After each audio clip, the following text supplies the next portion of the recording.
slide, like slide number 6. Has it changed now? Yes, now it has changed. Yes. Yeah. Okay. So page number 80, this is the last page of this chapter, okay, that we are going to do. Properties of ionic compounds. After this page, we will discuss question answers. Okay, and those question answers, to write them in the copy, I'll give you next week homework as next week. Okay, but you have to note down the answers. Okay, so properties of ionic compounds.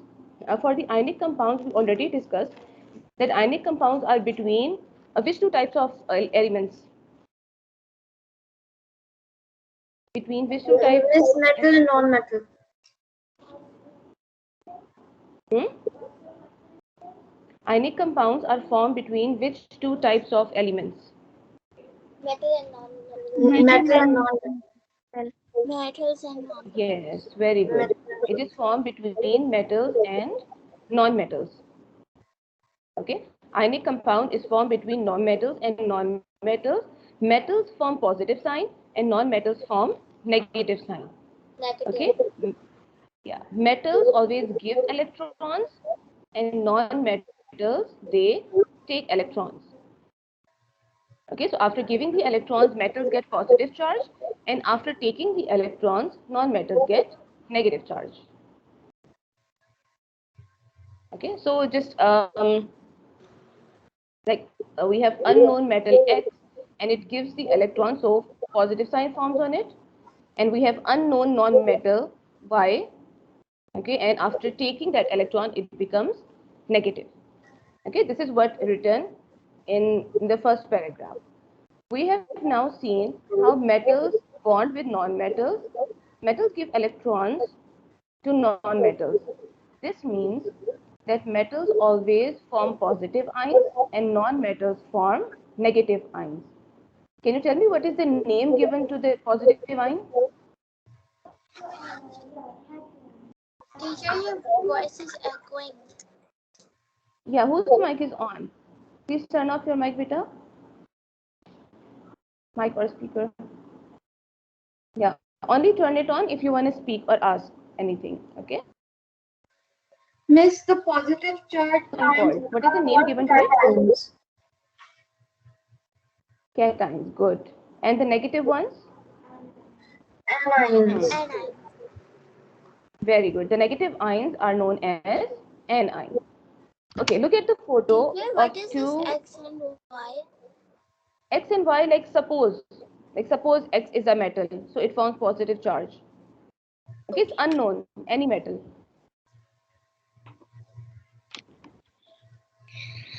Like you use unknown number. So similarly, I wrote X for metal and Y for non-metal. Okay, it can be any. Okay, look at the photo of two ionic compounds. These are two ionic compounds, one in white color and the other one in blue color. You can see they are crystalline, right? They have a crystal nature. Yes. Yes. So ionic compounds are solid. They are very, very hard. Okay, and they are mostly crystals. They form crystals. Can you see any similarities? Can you see any similarity in these two compounds? Yeah. Miss, that they're both crystals. Hmm?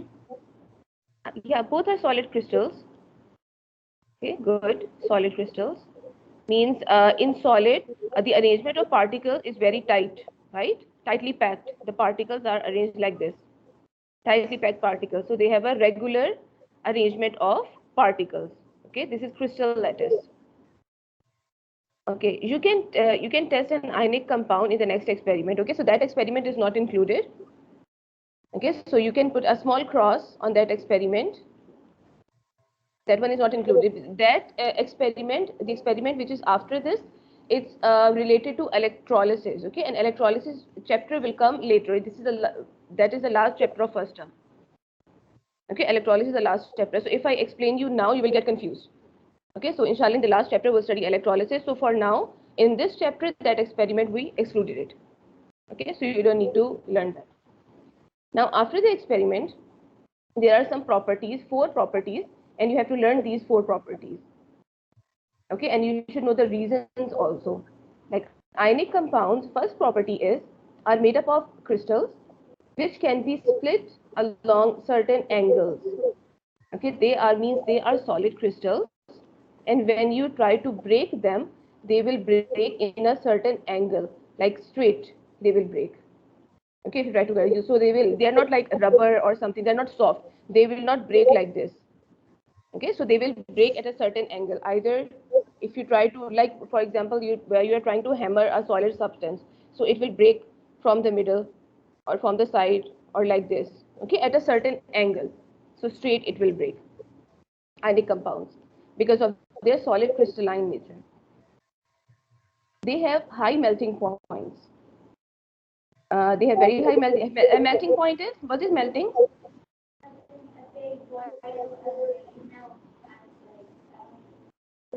Yeah, what is the process melting? Like which state to which state? Teacher changes from solid form to the liquid form. Solid to melting. If the ice melts, yeah. So solid is melting into liquid. What is your name, beta? Huh? Mariam. Okay. Melting is solid to liquid.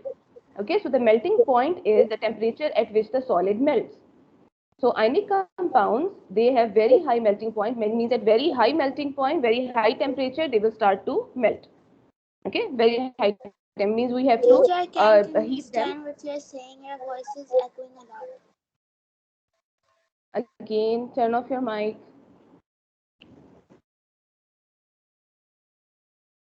Yeah, I think it's okay now. Okay, now I'll explain it in the next slide. Okay, number 3 point is that are often soluble in solid.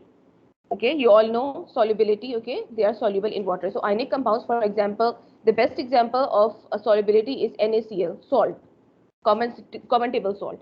Okay, so we all know that salt dissolves in water very quickly. Okay, so ionic compounds, they can dissolve in water, so they are soluble in water, all the ionic compounds. And number 4 point is conduct electricity when molten or dissolved in water, but not when solid. So they conduct electricity when they are in the liquid state. Molten means liquid. Okay, molten word means liquid, or when they are dissolved in water. So when they are in the liquid form or when they are in the aqueous form, then they can conduct electricity, but they cannot conduct in solid form. Okay, and I'll explain you why they cannot conduct. So these are the 4 properties, and you have to learn these properties. Okay, and it's a very common question. It will come mostly. Okay, that write the 2 properties of ionic compounds or 3 properties of ionic compounds, or later on when we will study covalent compound, so they can ask you that what is the similarity between the properties of ionic and covalent compound.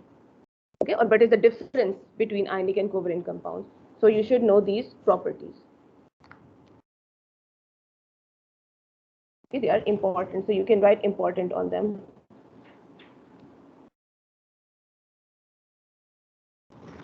Okay, now I'll tell you the reasons behind these properties.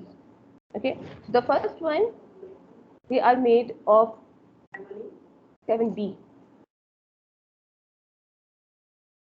Okay, first property, they are made up of crystals, okay, which can split along the angle. So I explain you the reason for this one, that they are solid crystals, their particles are regularly arranged, okay, regular arrangement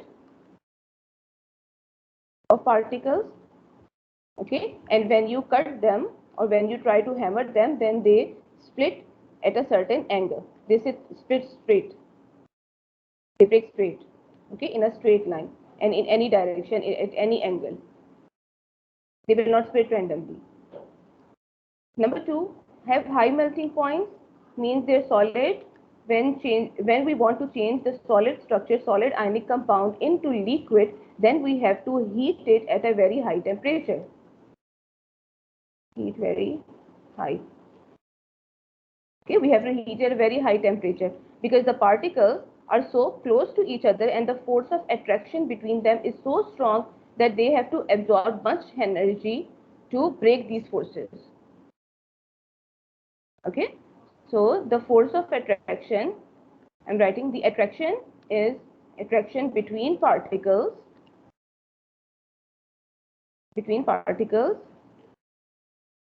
is strong. So high temperature is needed to overcome these forces. Okay, overcome or to break these forces. So this is a reason. They can ask you a reason that why ionic compounds have high melting points. Okay, so this is a reason. Teacher, you wrote these reasons on these forces. Oh, sorry.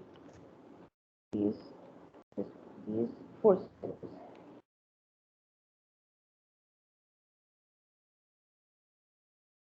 Okay, so for point number 2, it can come that why ionic compounds have high melting points. So the reason is the attraction between the particles is very strong, so they have to absorb much heat energy to overcome these forces, okay, or to break these forces. Is this point clear?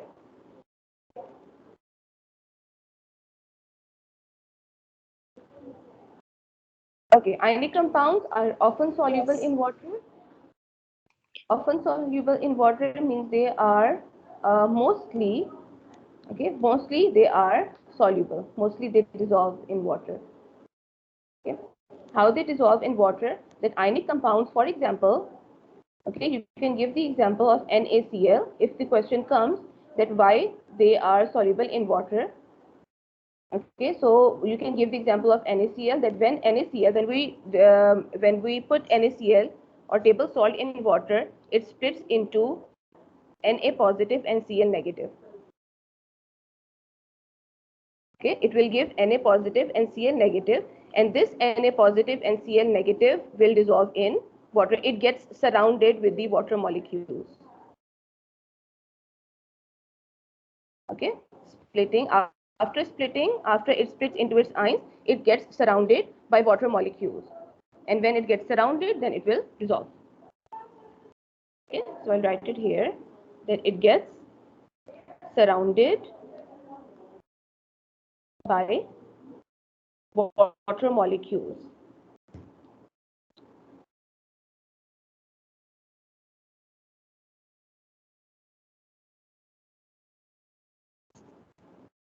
That's why it dissolves. Yes, okay. Understood? Any question?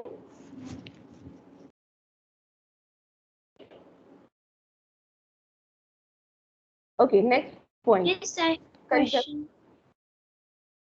Sorry? I have a question. Yeah, sure. Ask. Miss, over here, they're saying they are often soluble in water. So, Miss, it's not always soluble in water. Only like sometimes, rarely, or most of the time. Most of the time, it's most of the time soluble in water, and some ionic compounds, the force of attraction between them is so strong that even water cannot split it. Okay. That's why they don't dissolve, some of them. Okay, Miss. Thank you. Welcome. Okay, so next point, they conduct electricity when molten or dissolved in water. So the molten means liquid. So they conduct electricity in the liquid form, okay, in liquid form or aqueous form, means when they are dissolved in water, but they cannot conduct in the solid form. And the same reason that their structure is so tight, okay, so tight that it will not allow electricity to pass through it. Okay, electricity cannot pass or current cannot pass.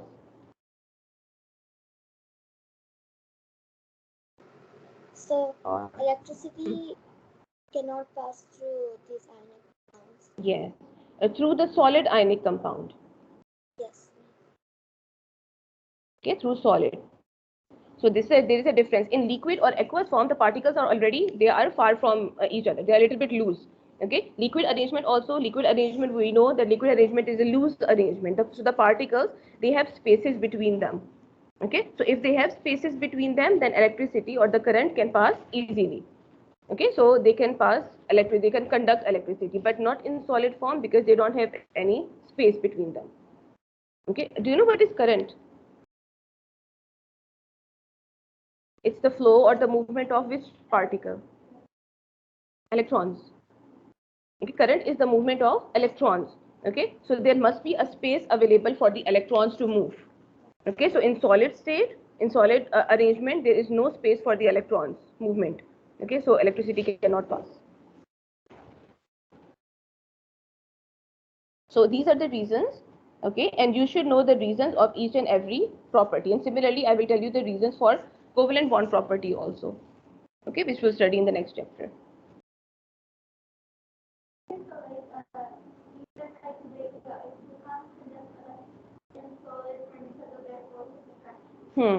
Strong force of attraction and no spaces between them, or less spaces. That's why.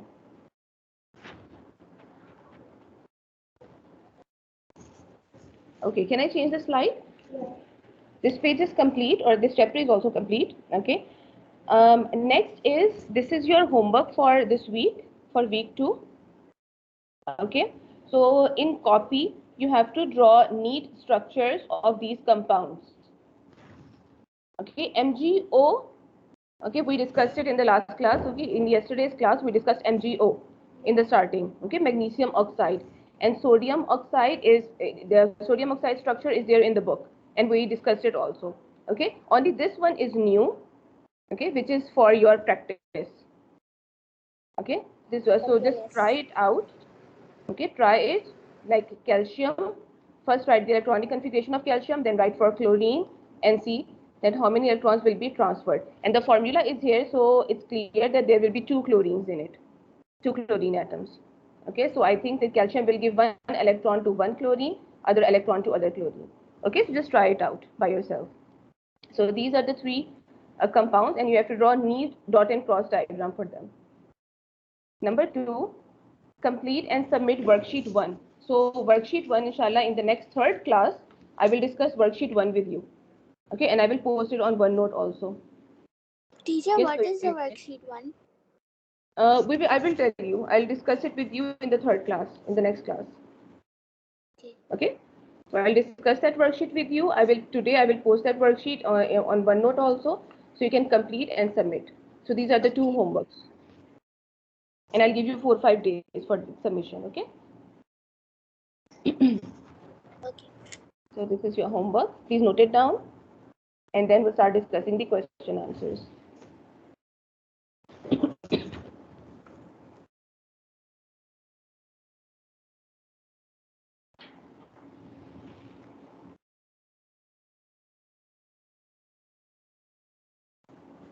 You're not noting it down?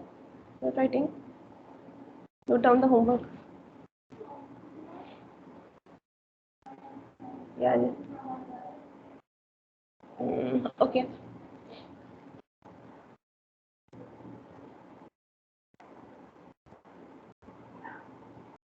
Done, miss. Noted?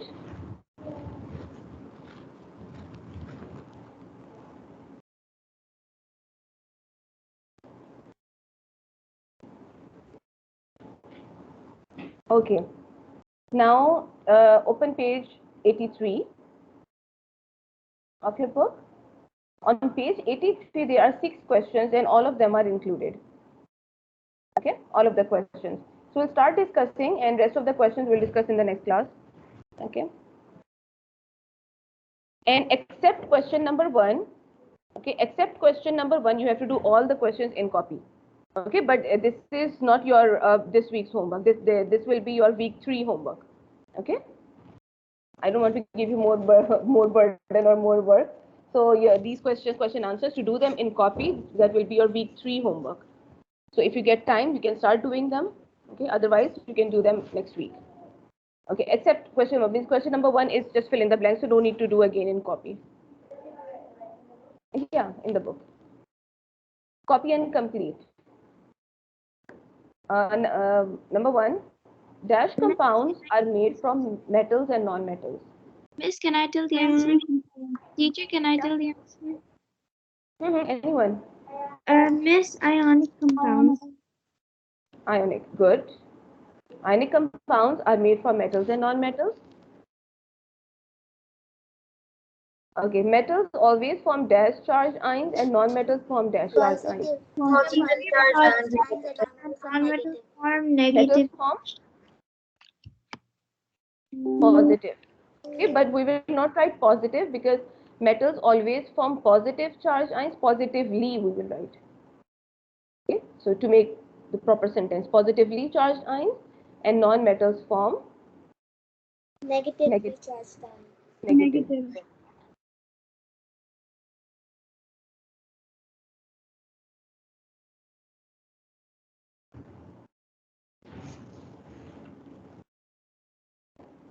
These ions are arranged in dash ionic structures. Joined.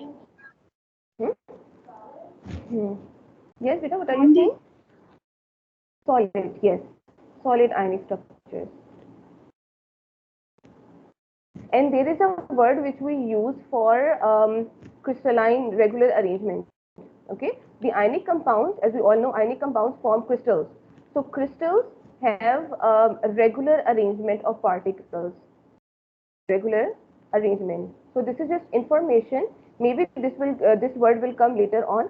The regular arrangement of particles is known as lattice. Okay, lattice structure. That the crystals have a lattice structure. So if this word comes, the crystals have lattice structure or this solid has a lattice structure. So lattice structure means regular arrangement of particles. Okay, this is the word we use in chemistry, lattice structure.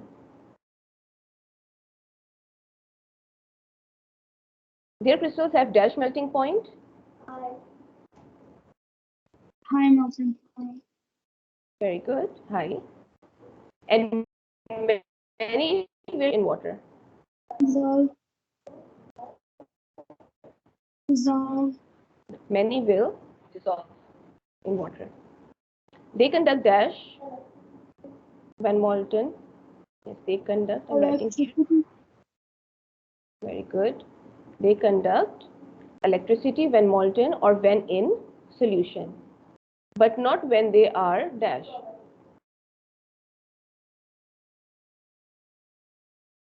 Solid. Yes, but not when they are solid. Okay, so leave this question in the book and no need to write it again in the copy. Next one, what is the time? There are still 3 minutes. No, there are more. Which of these substances have ionic bonds? So for the ionic bonds, remember that they are formed between metals and non-metals. Okay, so which of these compounds are metals and non-metals? Which of these have ionic bonds? COO. Ammonia. First tell me about ammonia. There is nitrogen and hydrogen. Lead. Bromide. Teacher.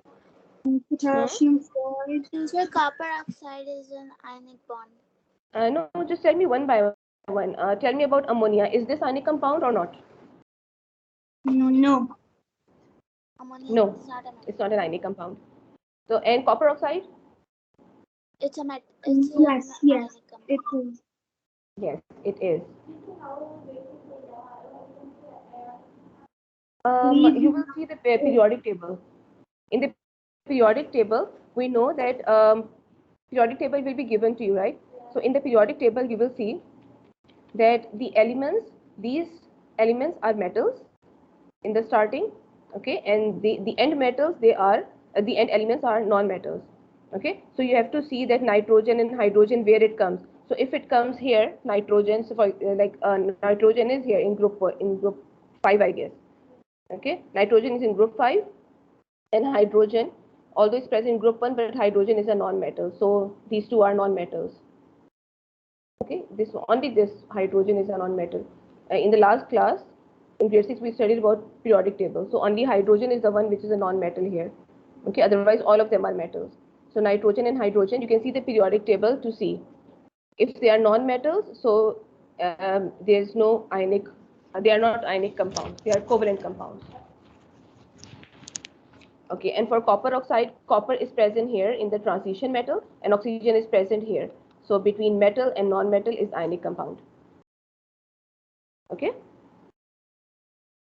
metal and non-metal. Okay, Methane is also a non-metal. lead is a metal and bromine is a non-metal. So lead bromide, there is ionic compound because lead is a transition metal. It is present in the middle block, and bromine is present in group 7. Okay, so between metal and non-metal is ionic compound. Okay, so just you have to see the periodic table and guess and identify. Methane, CH4. Teacher, it's not. Yes, it's not, because carbon and hydrogen, both of them are non-metals. Water, It's not an animal. both of them are hydrogen, oxygen, both are non-metals. Zinc chloride, Teacher, it's a metal. It's an ionic compound. it's an ionic compound. Good. Potassium fluoride, Teacher, it's an ionic compound. it's an ionic compound. Good. Okay, so we have 4 ionic compounds. Which of these substances have ionic bonds? So you can write their names. Okay, copper oxide, lead bromide, zinc chloride, and potassium fluoride. Now this question, how did you decide? How did you decide? Yeah, good. By seeing that which element is metal and which element is a non-metal, or you can just simply write that ionic bond is present between metals and non-metals.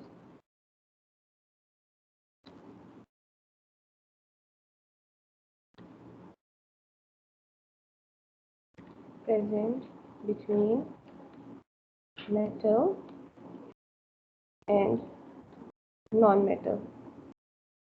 Okay, so by seeing the element, we can identify that is it ionic compound or not. Okay.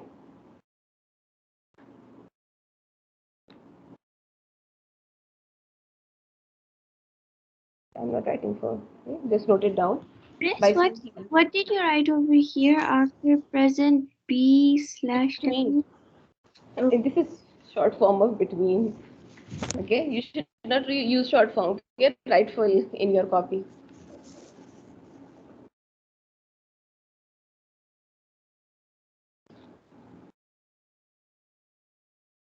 Done?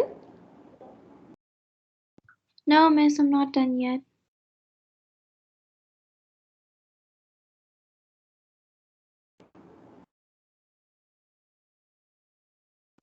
Teacher, what are the last 2 words? Saw, be, seeing?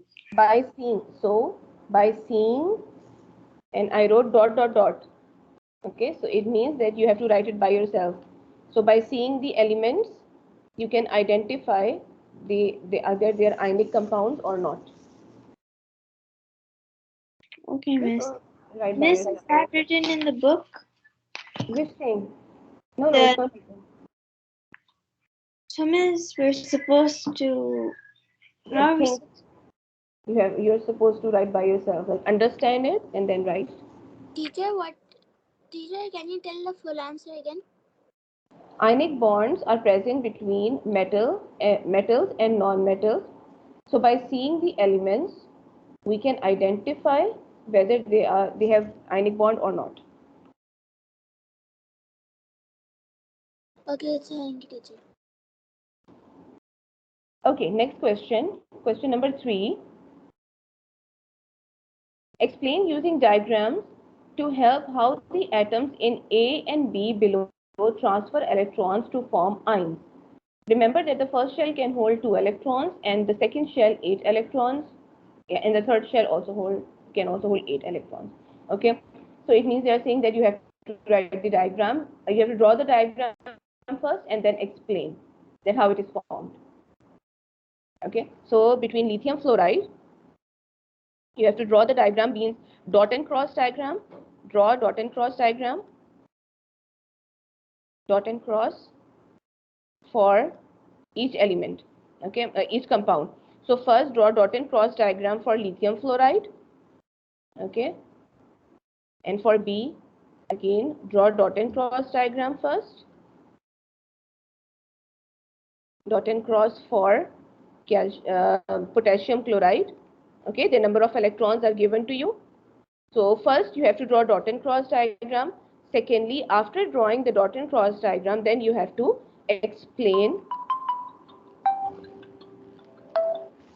Okay, you have to explain the transference or the bond formation. Bond formation. Okay, that means it will be in 3 to 4 lines. Okay, that how the bond is formed. That lithium has lithium has 1 electron in the outermost shell. Fluorine needs 1 electron, so it will be transferred. Lithium will give its 1 electron to fluorine. Okay, so means whatever you will draw, that you have to explain in the words also. Yes. Okay, explain the bond formation. So for both of them, you have to do the same thing. First, draw the diagram and then explain. So whatever you are drawing, you have to explain it in words, in 3 to 4 lines by yourself. Okay? Okay, beta. Time is up. 8D. Okay, beta. The online class also.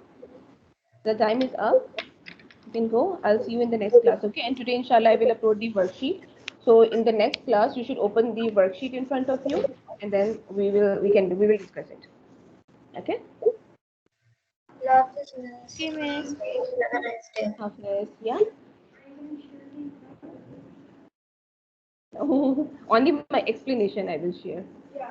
Yeah, the explanation I will share, but not the question answers. That's why I'm asking you to write. Bye bye. Allah Hafiz.